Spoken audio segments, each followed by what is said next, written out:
Hey everyone. तो अभी हम आर का सीरीज़ कर रहे हैं। तो हमने पिछले वीडियो तक देखा था सबसेटिंग ऑफ वेक्टर्स। यदि आपने नहीं देखा है तो मैं वो आई बटन में दे दूँगा। तो सबसे पहले हम जैसे कि आज क्या कहते हैं सबसेटिंग ऑफ डेटा फ्रेम्स करने वाले हैं। तो मैं बस एक रैंडम डेटा फ्रेम पहले से रखा हूँ उसको करता हूँ। और हाँ, याद रखना आप जब भी इसमें कोई भी डेटा फ्रेम रखोगे और यदि आप बंद करते टाइम यहाँ पे सेव वर्क्स पे इमेज रख दोगे, वो सारे डेटा इसमें सेव हो जाएंगे। या फिर यहाँ पे भी आप जाके आप उसको सेव कर सकते हो उस स्क्रिप्ट को इस वाले ऑप्शन से सॉरी यहाँ से सेव वर्क स्पेस से आप यहाँ से सेव कर सकते हो। तो अभी हम स्टार्ट करते। तो मैंने एक ऐसे रैंडम मतलब कि कुछ वैल्यूज सही नहीं है उसके, बट मैंने ऐसे प्रैक्टिस के लिए लिया था।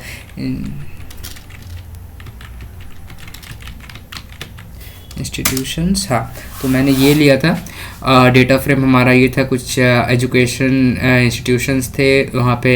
ऐसे रैंडम नंबर ऑफ स्टूडेंट्स, वहाँ की फैसिलिटीज़ लेवल आउट ऑफ 100 कितना फैसिलिटीज़ रैंक होता, और वहाँ पे कितने रिसर्च पेपर पब्लिश किए गए, ये थे 4 फैक्ट। तो हम इस पे अब हम करेंगे सबसे पहले सबसेटिंग। तो लेट्स से जैसे कि वी वांट, जैसे कि सबसे पहले हमें जानना पड़ेगा इसका मैट्रिक्स रोज इनटू कॉलम। जैसे कि हम हर एक जानते हैं इसको, हम लोग हर एक का एक वो होगा सीक्वेंस नंबर होगा। लेट्स से ये 70, तो इसका क्या होगा रोज आप कवर करोगे 4th रो 3rd कॉलम 4:3। तो इसी तरह 1:1, 1:2, 1:3, 1:4, ये रोज इनटू कॉलम 1:1, 2:1, 3:1, 4:1, इस तरह से रहेगा। और आपको जिस पर्टिकुलर को अगर यदि कॉल करना है, लेट्स से आपको नंबर ऑफ रिसर्च पेपर चाहिए फ्रॉम ISI, तो आप क्या देख सकते हो 5th row and 4th column. So I will call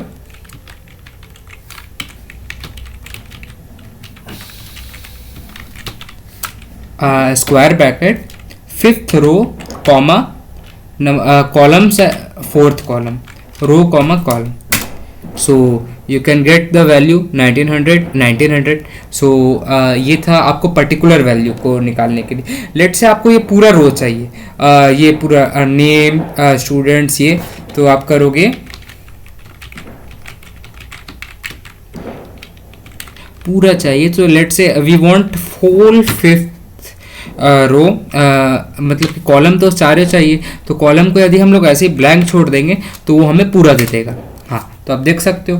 तो ये हमें 1 2 3 4 ये चारों पूरा मिल चुका है। सो इसी तरह ये आपको सिंगल मतलब कि सिंगल फ्रेम चाहिए। अब लेट से चाहिए हमें 3 फ्रेम चाहिए, 5th भी चाहिए, 6th भी चाहिए, 7th भी चाहिए। ओके, तो हम लिखेंगे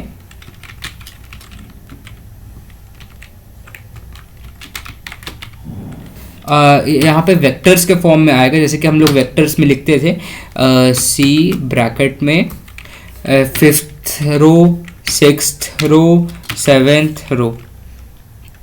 ओके, और जैसे कि कॉलम यहाँ पे भी हमें देना है तो कॉमा देख के सबसे पहले ब्लैंक छोड़ देंगे। ओके, ताकि वो सारे कॉलम्स को काउंट करें।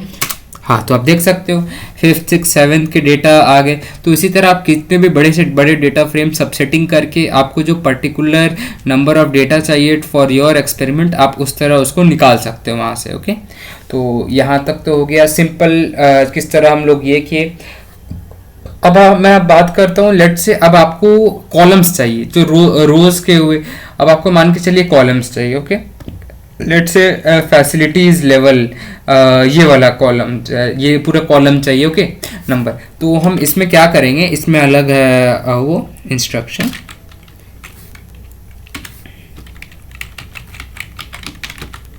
इंस्टीट्यूशंस, यहाँ पे आपको डॉलर का साइन देना है, डॉलर एक बार डॉलर। और जैसे कि आपको जो भी कॉलम चाहिए जो उसका नाम होगा वेरिएबल का, ऐसे इसका नाम फैसिलिटीज लेवल ऊपर लिखा है।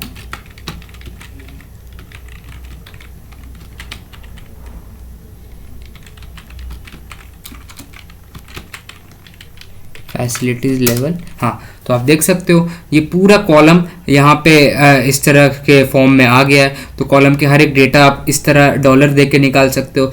लेट से आपको इनके नाम चाहिए, लेट से तो हम ये भी करते हैं।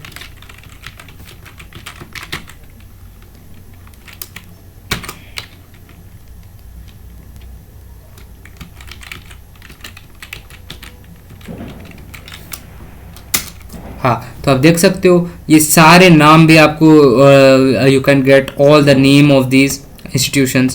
So similarly in the same way, facilities level, from getting facilities level, the name of universities, you can get each and every column, each and every rows, each and every data इस तरीके से. अब let's say हम हाँ, तो guys हम condition define कर रहे थे. तो लेट्स से हमें इनमें से उन सारे वो कॉल पूरे सेट्स चाहिए, सबसेट चाहिए, जिनमें जो रिसर्च पेपर है greater than let's say 10,000, greater than 9,000. Okay, तो हम उन सारे इंस्टीट्यूशंस का नाम लिखने के लिए, तो उनके लिए हमारे पास सबसे पहले कोड होगा. सबसे पहले हम इनका जो नाम है उसको कॉल करना है. Okay,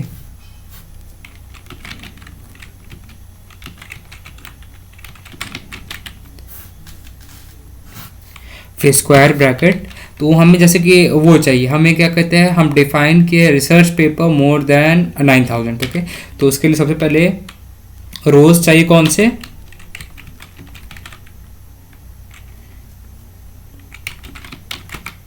institution dollar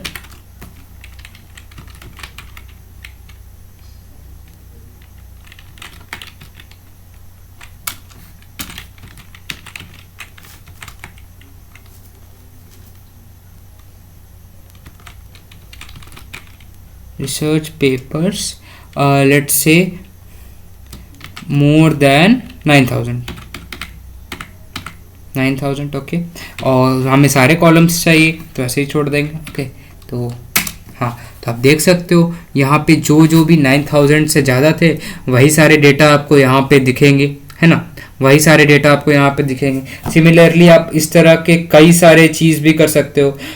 let's say कि हमें वो चाहिए, हमें वो सारे चाहिए जहाँ पे ये ना हो, जहाँ पे मान के चलिए हमें वो डेटा चाहिए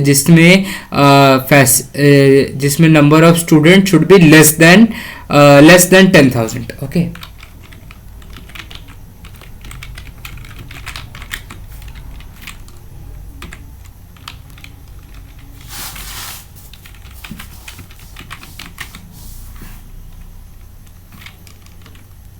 डॉलर.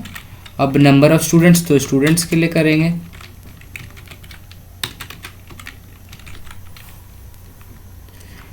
Less than,